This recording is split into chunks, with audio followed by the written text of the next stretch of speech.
Hey, I'm Felissa Rose, and you're watching Keto and Crime.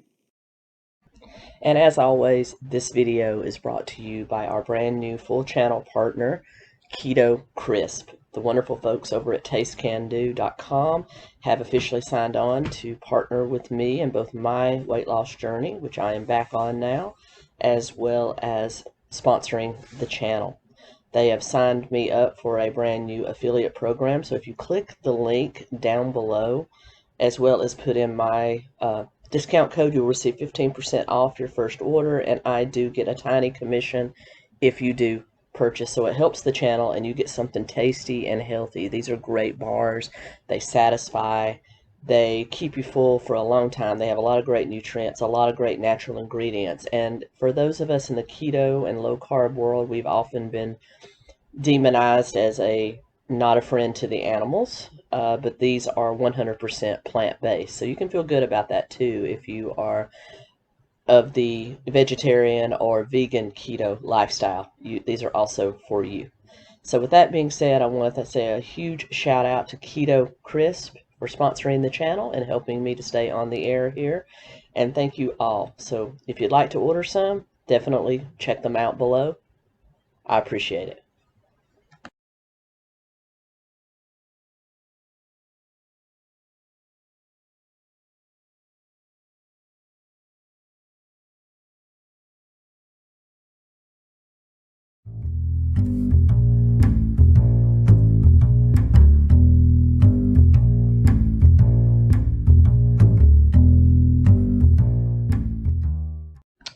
Here we see young Brian Laundrie and young Gabby Petito in much happier days. According to friends and their Instagram, this is just after their engagement, back earlier in 2020. They met in high school in New York, knew each other then, and then separated for a while, reuniting in 2019 and moving down to live with Brian's parents in Florida. Shortly thereafter, they moved very quickly. They had a dream, at least Gabby had always been interested in van life, and they had a dream of taking a tour from July through October, where they hoped to make it to Oregon by Halloween to live the van life. They created an Instagram for it, they created a YouTube channel for it, and July 2nd, they headed up to attend Gabby's brother's graduation and began the first leg of their trip. And from there, it goes into a timely, twisted tale that if you listen on the internet is going to be part rumor and part fact. Well, I'm going to get into just the facts here as we know them, September 20th, 2021. Let's dive in. All right, everyone, let's take a look at the route and the timeline as we know it. And I want to thank local newspaper there in Moab, Utah for this wonderful outline of their trip. So we'll start there. So we do know that Gabby and Brian knew each other in high school up in Blue Point, New York. They did not actually start dating until 2019 when they met when she was working in a pharmacy.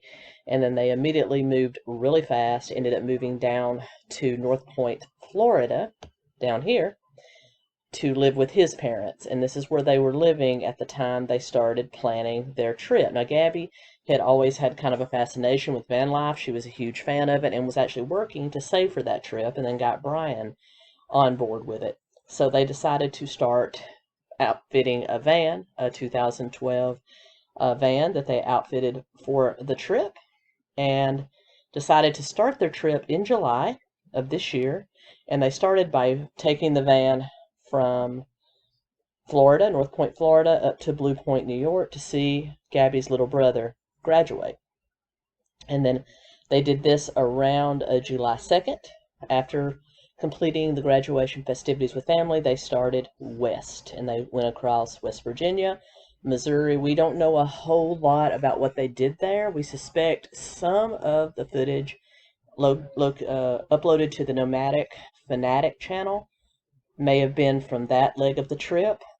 Here is the Nomadic Static YouTube page. As you can see, it is Gabby and Brian's channel. There's only one video. the one that she uploaded in August, right before everything went down. So let's take a quick look at it, shall we? Gabby Petito never goes outside.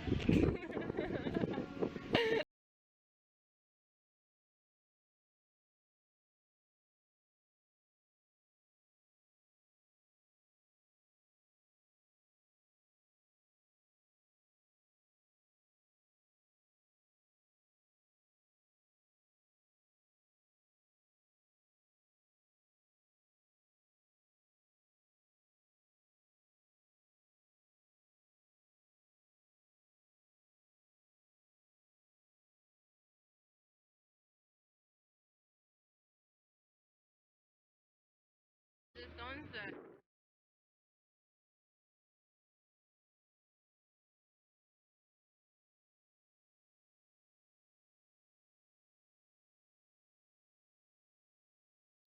I think that's pretty well indicative of a typical van life video. Very hopeful, very sweet. They seem to be in love, but a lot of that may have been filmed before the trouble started. As we all know, there was some mental health issues going on. OCD and anxiety were the main ones released. I can tell you, my wife and I have traveled for months at a time in our RV, which is probably about the size of their van, and we fought a lot. I mean, certainly not to the point we wanted to kill each other, but, you know, we're kind of chubby bunnies inside a very small space. I mean, they're a lot skinnier than us, but even with the best relationships, you can still want to kill each other. If it's true that their engagement had already broken off, I think this is more of a case of them in love with a lifestyle than in each other. And that's really sad, and it had to end really badly. For one, probably both of them. So let's continue on. But what we do know is around 4th of July, they posted some pictures of Gabby in a monument here in a national park in Kansas, while Brian had a picture taken on the top of their 2012 van. Sorry.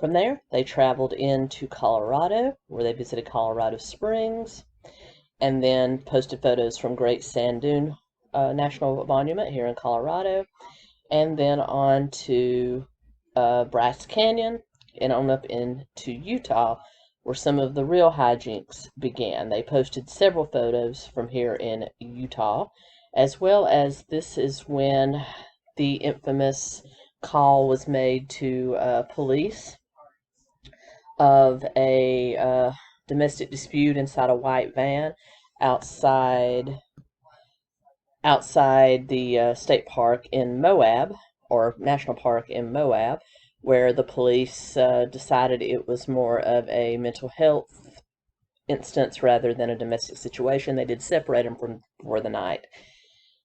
Probably one of the spookiest and most telling parts of this journey was what occurred on August 12th in Moab, Utah, near the Mayflower compound and commune. Basically, several people called in reports of a 2012 white Sprinter van driving erratically. It looked like two people, a man and a woman, may have been arguing inside. It eventually struck a curb as they were driving erratically. And basically, once the police arrived, they discovered Brian in the driver's seat and Gabby in the passenger seat of the white van. Both appeared quite shaken. Brian had scratches on his face and was quite talkative with police. He said that he and Gabby had been having some problems, some mental health problems. They both suffered from anxiety. She had OCD, and they had basically gotten into it, and she had struck him twice, according to police reports. Now, Gabby also kind of backed up that story. Brian was adamant he did not want to press charges, but the police did separate them for the night, taking Brian to a local motel and leaving Gabby with the van.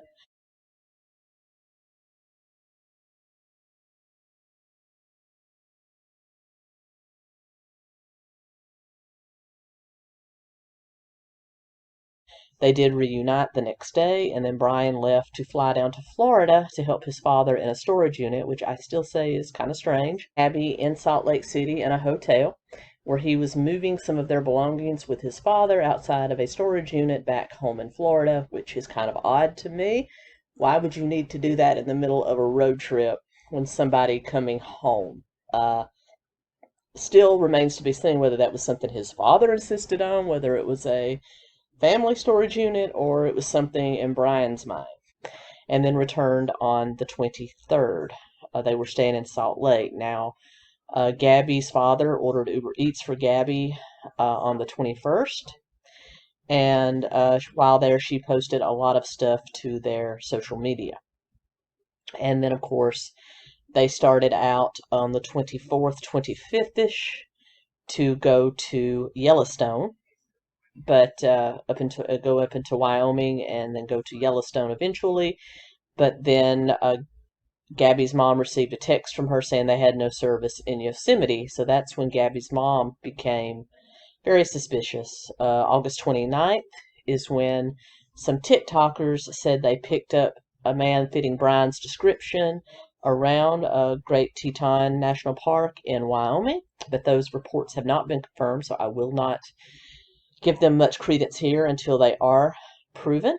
And I am not going to tie this to any other murders until the police do. So according to Gabby's mom, the last time she actually FaceTimed with her was on August 25th, where Gabby told her she was headed toward Yellowstone, only to receive texts later on saying that they had no service in Yosemite, which is actually in California. So, of course, Gabby's mother was really, really concerned about what happened. And then all communication was just cut off. Gabby's mother has gone on record as saying she doesn't believe the texts were actually coming from Gabby, though they were coming from Gabby's phone. And then on September 1st, Brian returned with the van to North Point, Florida. The lawyer was immediately retained, and he has since disappeared since the 14th into a wildlife refuge near his home. And the van has been seized and searched, as well as the Laundrie's house. His parents released a statement saying they hope for Gabby's safe return, but are remaining very quiet, I'm sure, on lawyers' instructions. And, of course, we all know on September 19th, a body with the same tattoos, the same descriptors as Gabby was found up at Grand Teton National Park in Jackson, Wyoming. We also have reports of a hitchhiker, a TikToker claiming she picked up Laundrie around August 29th, though that has not been confirmed. And also we have some people saying that they might have been tied to another murder near Mayflower compound in Moab, Utah, though law enforcement has not ruled that out, but they've also not ruled that in. Let's not get ahead of ourselves. I'm just going to tell you what I know from law enforcement, and this is what we know. And today, the 20th, FBI and local police in North Point, Florida, removed Brian's parents from the house, seating them inside a FBI SUV while they searched the house. And so there you have it, folks. Right now, it is considered a murder investigation, potentially with the body being discovered in Wyoming on September 19th, and Brian's still apparent disappearance. So we're looking at a missing persons and a possible murder. But right now, it is still effectively 2 missing persons. I will keep you informed as more details come in, and I really thank you for spending this time with me. Have a great day, great evening, and I'll see you soon. Keto and Crime, out.